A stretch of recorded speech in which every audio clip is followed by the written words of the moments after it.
L'opposition mauritanienne ne décolère pas. Sur appel du Forum national pour l'unité et la démocratie, elle était dans les rues de Nouakchott ce samedi 29 octobre pour dénoncer les modifications constitutionnelles voulues par le président Mohamed Ould Abdelaziz.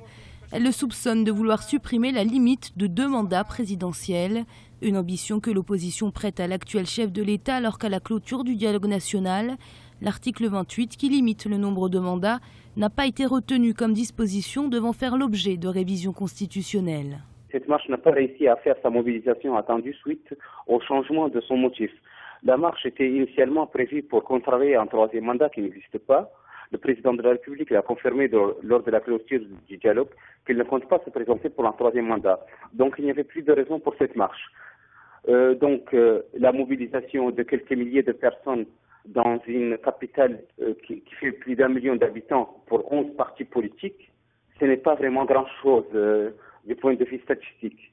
Jeudi 20 octobre a été la date à laquelle le dialogue national, en prélude à la révision constitutionnelle, a été clôturé par un accord politique. Une grande partie de l'opposition radicale a préféré boycotter ces assises. Plusieurs réformes ont été retenues, dont la suppression du Sénat ou encore de la Haute Cour de justice. Le résultat ici de ce dialogue sont la base pour la création d'une 3e République. Ce sont des changements historiques pour le pays. Tout d'abord, par leur portée, que ce soit sur le plan de développement, avec la création des conseils régionaux. Il y a aussi une portée symbolique par rapport au changement du drapeau à l'hymne national. Bien que le président Mohamed Ould Abdelaziz ait annoncé ne pas modifier la Constitution en vue de se maintenir au pouvoir, d'autres points demeurent des sources de tension, notamment la tenue d'élections législatives et municipales anticipées.